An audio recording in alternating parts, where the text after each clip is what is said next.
Top quality और consistent performance के लिए सिर्फ सिल्वर पंप नाम याद रखना।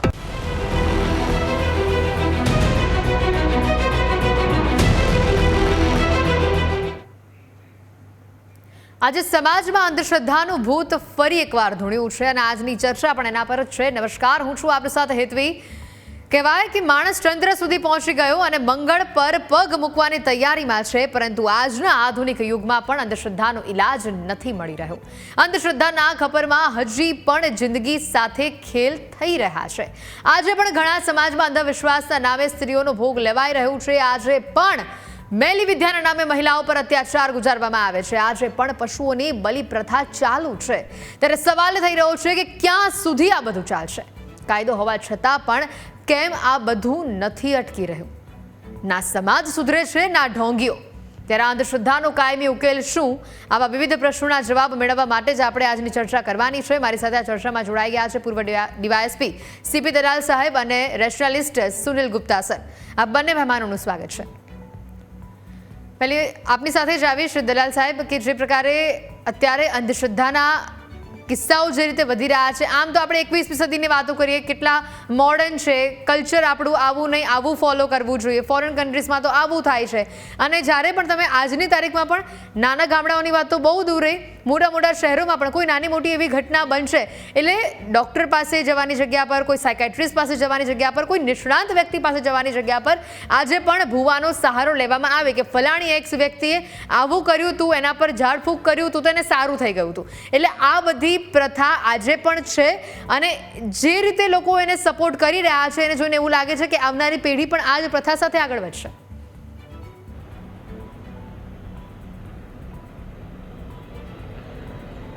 બેન, આપે આ એક સળગતા પ્રશ્નને પ્રજા સમક્ષ મૂકવાની પ્રયત્ન કર્યો છે, એ બદલ તો આપની ચેનલને પ્રથમ તો ધન્યવાદ આપું છું। હવે પ્રશ્ન એક જ છે કે શ્રદ્ધા અને અંધશ્રદ્ધા, આની બે વચ્ચે બહુ પાતળી ભેદરેખા છે।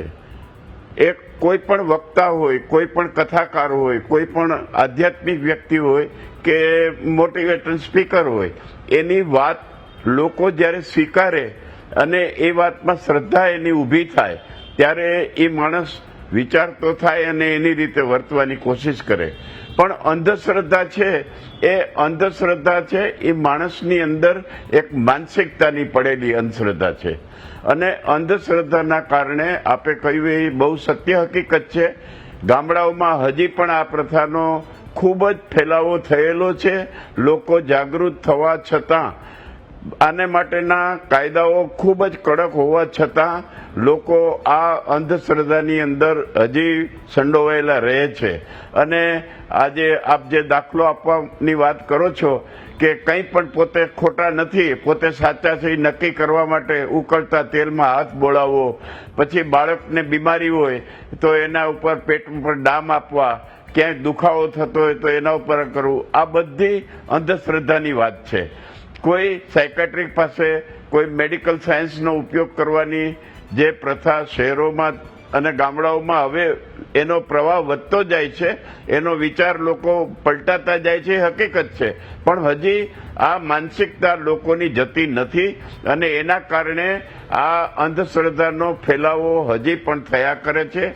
એમાં અશિક્ષિત વર્ગ છે, જે અશિક્ષિત વર્ગ ખરેખર આમાં તરત જ બીજાનું જોઈને દોરવાઈ જાય છે અને શિક્ષિત વર્ગ છે એ જ્યારે માણસ બધી રીતે એક મને અમુક પ્રકારની મને કે મારા કુટુંબના સભ્યોને બીમારી આવી અને મેં તમામ પ્રકારના એલોપેથિક, આયુર્વેદિક, હોમિયોપેથિક ઇલાજો કર્યા, મને નથી મળતું અને કોક મને કહેશે કે ફલાણી દરગાહે તમે જાઓ, ત્યાં તમને ઝાડો નાખી દેશે તો સારું થઈ જશે, ફલાણા બાપુ પાસે જાઓ એ મંત્રેલું પાણી આપશે તો મટી જશે, ત્યારે માણસ જાણતો હોય છે કે આ રોગ મટવાનો નથી, પણ એને એક આંતરિક એવી અપેક્ષા ઊભી થઈ જાય છે કે હું અહીંયા જઈશ તો મને કાંઈક રાહત થશે અને નહીં થાય તો ગુમાવવાનું શું છે, આવું માનીને પણ અંધશ્રદ્ધામાં માણસો દોરવાય છે। પણ જ્યારે પરીક્ષા લેવાની વાત, જેમ અગ્નિ પરીક્ષાની વાત માતા સીતાની હતી, એ જ રીતે અત્યારે અગ્નિ પરીક્ષાની વાતમાં આ ઉકળતા તેલમાં હાથ બોળાવવા, રોગ માટે થઈને ડામ દેવો, આ તો ખરેખર અંધશ્રદ્ધા છે। અને બીજું હવે હું આપને એ પણ કહેવા માંગુ છું આપના માધ્યમથી કે માત્ર ભારતમાં જ અંધશ્રદ્ધા છે એવું માનવાની જરૂર નથી. વિકસિત દેશો જે આપણને જે પછાત જ ગણે છે, હજી પછાત ગણે છે, એવા પશ્ચિમના વિકસિત રાષ્ટ્રોની અંદર એક યા તો બીજા સ્વરૂપની અંદર કાલા જાદુના નામથી માંડી અને ઘણી પ્રકારની અંધશ્રદ્ધાઓ આજે પણ ત્યાંના બહોળા પ્રમાણના શિક્ષિત વર્ગમાં પણ ચાલે છે.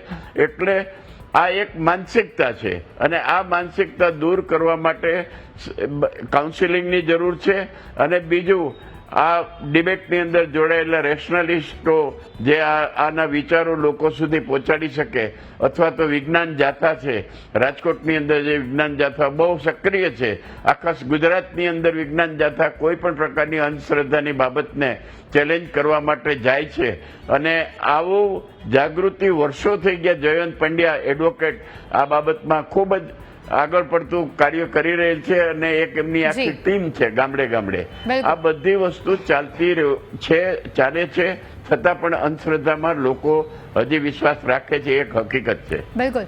ગુપ્તા સાહેબ, આપની પાસે આવું, there is power beyond science. આ વસ્તુ ખોટી નથી, પણ આ વસ્તુને એટલી બધી તમે ગળે ઉતારી દીધી છે કે તમને સાચું શું ખોટું છે એનો ભેદ તમારાથી ભૂલાઈ ગયો છે. આજે આ ટોપિક લેવાનો ઉદ્દેશ જે હતો કે જે બે ઘટનાઓ અમારી સામે આવી કે બનાસકાંઠામાં આજે પણ કોઈ કારણસર કંઈક ગામની અંદર સારું થશે, અમારું અનાજ સારું આવશે, અમારા ઘરમાં સમૃદ્ધિ આવશે, એના માટે એક અબોલા જીવની બલિ લેવામાં આવે છે. આજે પણ એ ઘરની વહુના કોઈ આડા સંબંધો નથી એવું ચકાસવા માટે એના હાથ ગરમ તેલ ઉકળતા તેલમાં નાખવામાં આવે છે. ક્યાંનો ન્યાય છે? આમ તમે કાયદાની વાત કરો, આમ તમે જસ્ટિસની વાત કરો, આ તમે જે કરી રહ્યા છો જસ્ટિસ છે ખરા? જો પહેલાં તો જે લોકો આવી પ્રેક્ટિસ કરતા હોય તો એ ગેરકાયદેસર જ કહેવાય અને એમની ઉપર કાયદેસર FIR નોંધવી જોઈએ અને કાયદેસર પગલાં લેવા જોઈએ. હવે આ કેમ બને છે એના કારણોમાં જોઈએ. સૌથી પહેલાં તો નાના ગામડાઓમાં જે ભુવાઓ હોય અથવા તો આ પ્રકારના જે આગળ પડતા લોકો હોય છે તેમનું એક વર્ચસ્વ હોય છે. એટલે ઘરમાં કંઈ પણ બનાવ બને તો એની સંશોધનનો, એની પાછળ જે નિર્ણય કરવો છે એ નિર્ણયનો દોર એ બધો જ આવા લોકો પાસે હોય છે. એટલે હવે આ લોકો એમની જે સમજ છે એ પ્રમાણે કામ કરે છે. એ લોકો શહેરની અંદર જઈ અને ત્યાં કોઈ સાયકિયાટ્રિસ્ટને બતાવવું જોઈએ અથવા તો આ પ્રકારે કોઈ આડા સંબંધો છે તો એની પાછળના શું કારણો છે એ બધા જોવા જોઈએ. એના કરતાં ત્યાં વર્ષોથી જે પ્રથા ચાલતી આવી છે કે ઉકળતા તેલમાં આપણે તાવડો કરો, ચોરી કરી હોય અથવા તો આવા બનાવો હોય કે એના પ્રયોગો કરવા છે, એ સાચા છે કે ખોટા છે, તો આપણે આ તેલના તાવડામાં હાથ નાખાવા અને દાજી જાય તો એ ગુનેગાર છે અને ના દાજે તો એ નિર્દોષ છે. આવી એક સામાન્ય માન્યતા આ લોકોએ ઊભી કરેલી છે. અને ચોક્કસ આ જે ભુવાઓ અને આ પ્રકારના જે કામ કરનારા લોકો છે એમણે જ રચેલી આ આખી ઘટનાઓ હોય છે.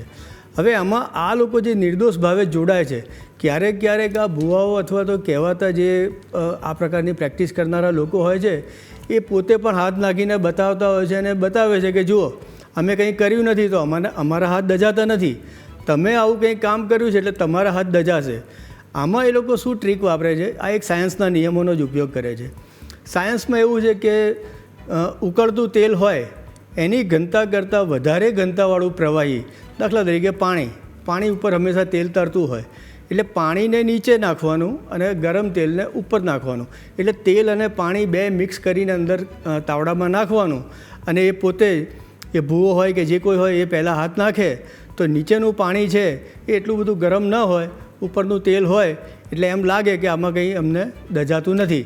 પછી એ તાવડો હટાવી દે અને જેણે ચોરી કરી છે અથવા તો આ પ્રકારના જે ગેરકાયદેસરના સંબંધો હોય એવા સંબંધોવાળી વ્યક્તિને લાવે અને પછી એ સીધું તેલ નાખે, એને ઉકાળે અને પછી એમને સજા થઈ એવું જાહેર કરાવે.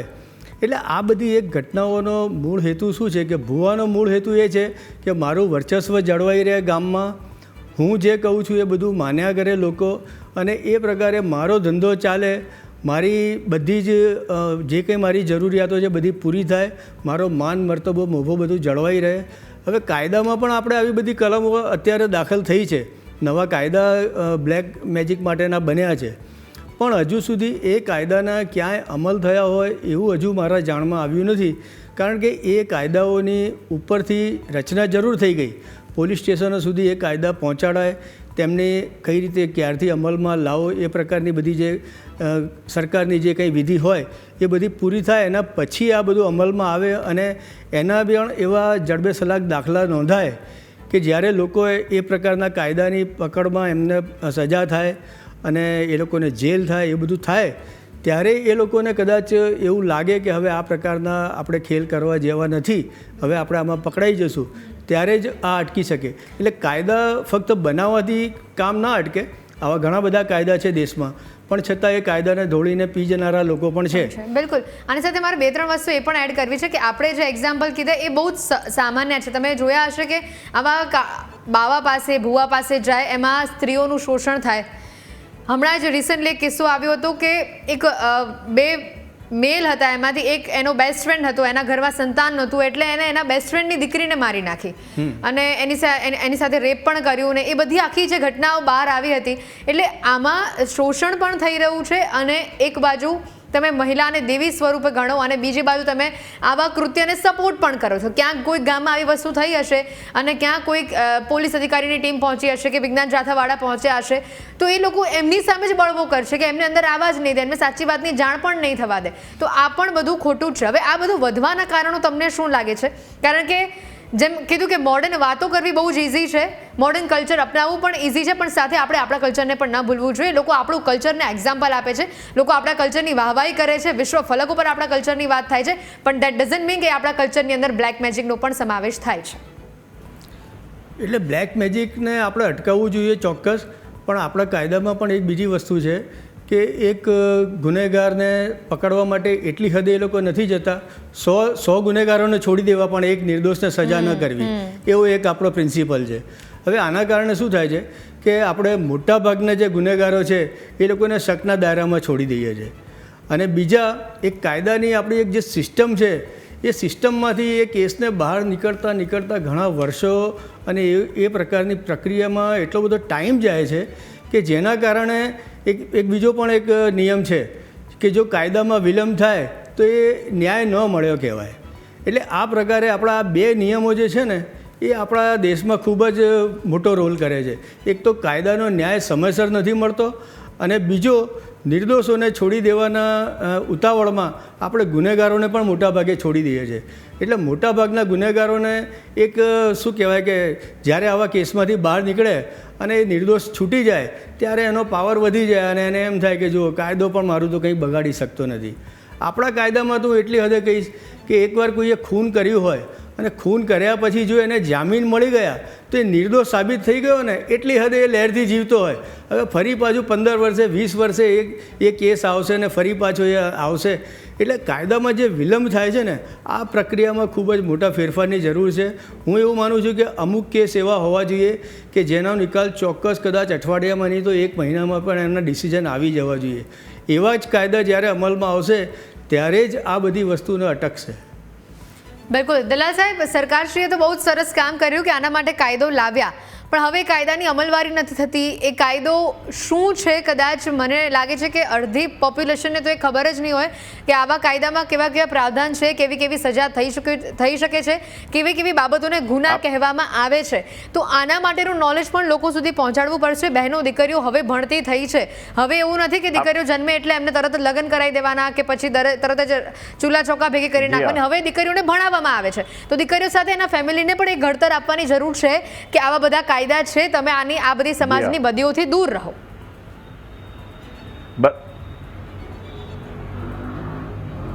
આપે વાત કરી બેન અને ભાઈએ ચર્ચા કરી એની સાથે હું 100% સહમત છું.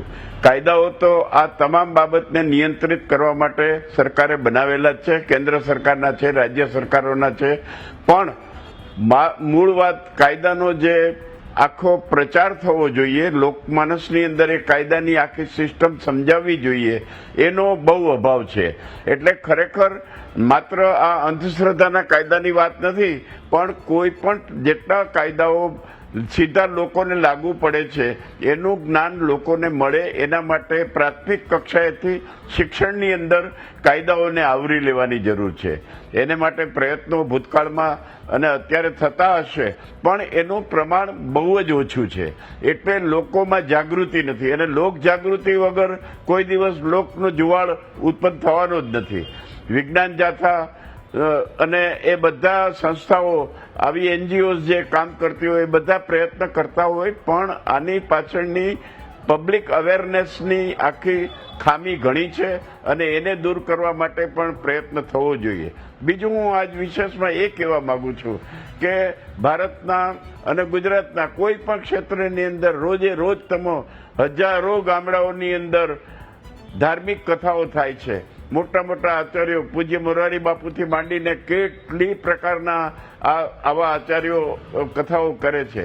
ખરેખર આને આવા દૂષણને ડામવા માટે આવી ધાર્મિક કથાઓની અંદર લોક જાગૃતિ, જો આવા પ્રખર વિદ્વાનો અને ધાર્મિક વડાઓ જો આ વાતને પોતાની કથાઓમાં આવરી લે, કરે છે. ઘણા સંતો મહંતો આ વાતને મહત્વ આપે છે, પણ આવું જો સતત બન્યા કરે અને એને માટેની આજે રામાયણની રામકથા પૂજ્ય મોરારી બાપુની ચાલતી હોય, એની અંદર એ આવરી લે અને અંધશ્રદ્ધા અને આ પ્રકારનું જે સામાજિક દૂષણ છે, આ દૂષણ છે, દારૂ છે, જુગાર છે, બીજો વ્યભિચાર છે, આ તમામ પ્રકારના દૂષણોથી લોકોએ દૂર રહેવા માટે આવા સંતો મહંતો જો થોડી વધારે જાગૃતિ ઊભી કરે તો એની પણ લોકમાનસ ઉપર અસર પડવાની જ છે.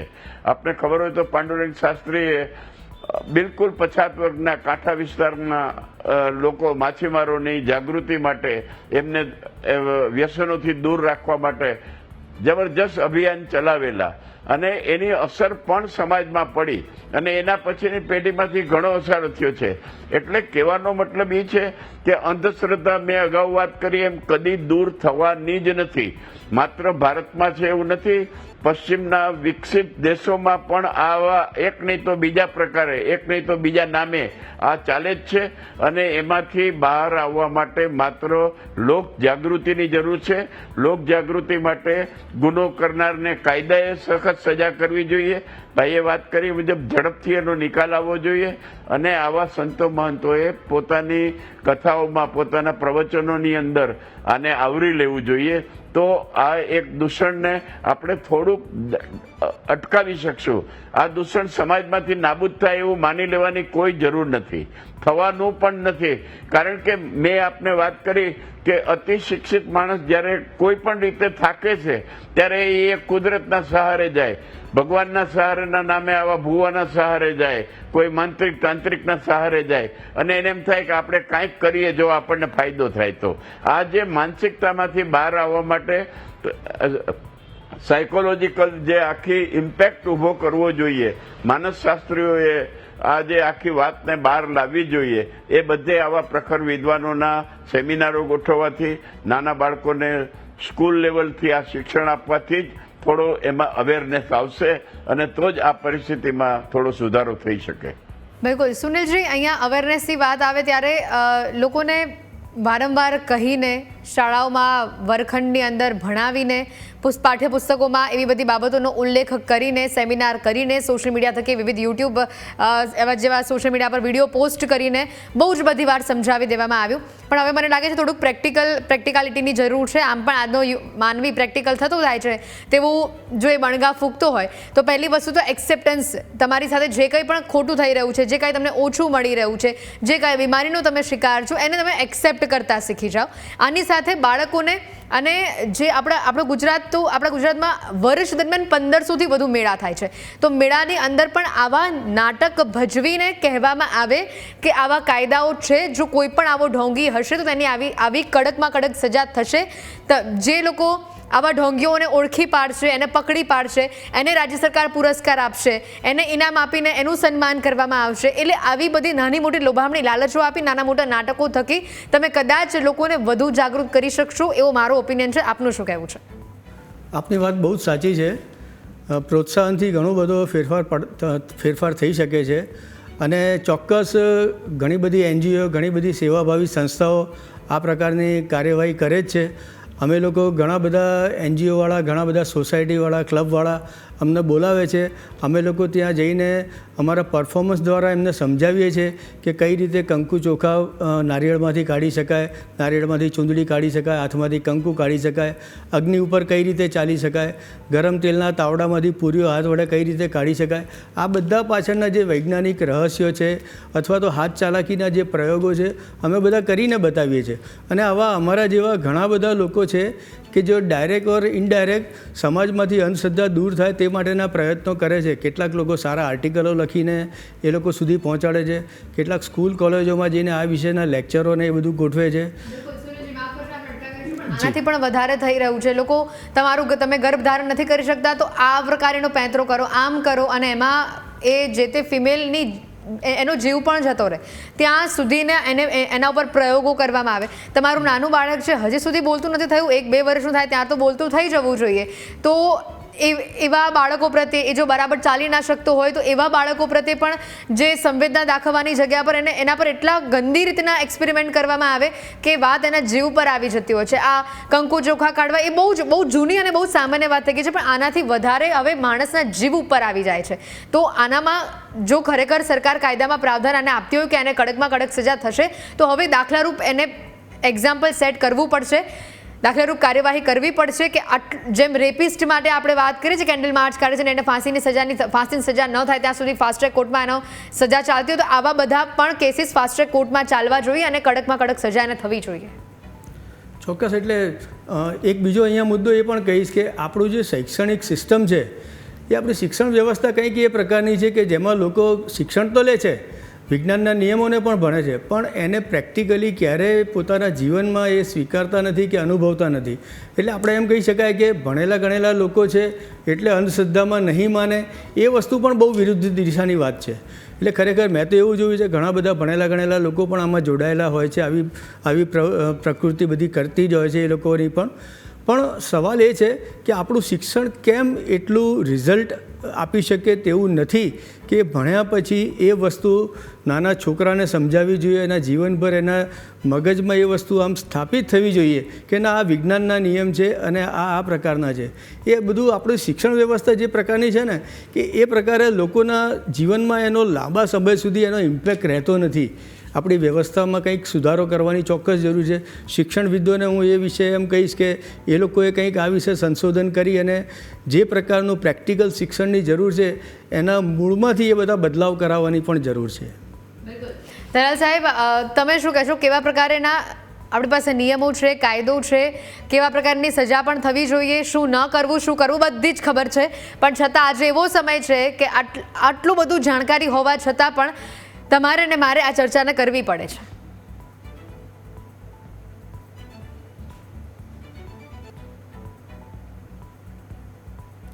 સર, આપનો ફોન મ્યુટ ઉપર જતો રહ્યો છે, આપનો અવાજ નથી આવી રહ્યો. માનસિકતાનો પણ પ્રશ્ન આની સાથે સંકળાયેલો. આ એક માનસિકતાનો પણ પ્રશ્ન સાથે સાથે જોડાયેલો છે. એટલે ભાઈએ વાત કરી એ મુજબ શિક્ષણ અને પબ્લિક અવેરનેસ માટે NGO અને આવા ધાર્મિક વડાઓ એ જો પોતપોતાના પ્રચાર માટે આને એક પ્રથમ અગ્રતા આપી અને કરે, શેરી નાટકો ભજવાય, મોટા મોટા મેળાવડાઓની અંદર પણ આને આવરી લેવામાં આવે તો આ અંધશ્રદ્ધાના પ્રસંગો થોડા ઘટી શકે અને એનું નિયંત્રણ આવી શકે. બાકી કદી અશક્ય છે, બનવાનું જ નથી. ઇન્ડિયન પિનલ કોડની અંદર 302 ખૂનની સજા છે તો આપણે રોજ જોઈએ છીએ કે 3 મિનિટમાં એક આત્મહત્યાને ખૂન થાય જ છે. એટલે માત્ર કાયદાઓ બનાવી દેવાથી ગુનાઓ અટકી જાય એવું માનવાનું કોઈ કારણ નથી. એની પાછળ લોક જાગૃતિ, લોક શિક્ષણ અને પોતાની માનસિકતા આ બધું બદલવાનું હોય તો બદલાય. અને આ બધું એક સામાજિક જુવાળની વાત છે.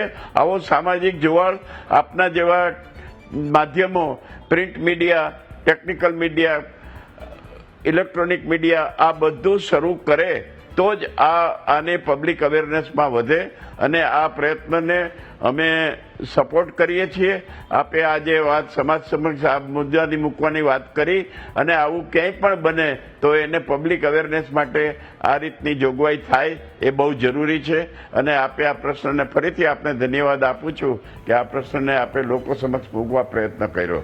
બિલકુલ. તો દર્શક મિત્રો, ખાસ આજની આ ચર્ચાનો હાર્દ એક જ હતો કે માસૂમોની, નિર્દોષોની, અબોલા જીવોની બલિ ચડાવવા કરતાં હવે અંધશ્રદ્ધાની બલિ ચડાવવી પડશે, કારણ કે તો જ ખરા અર્થમાં આપણે 21મી સદીના યુવાઓ યુવતીઓ છીએ.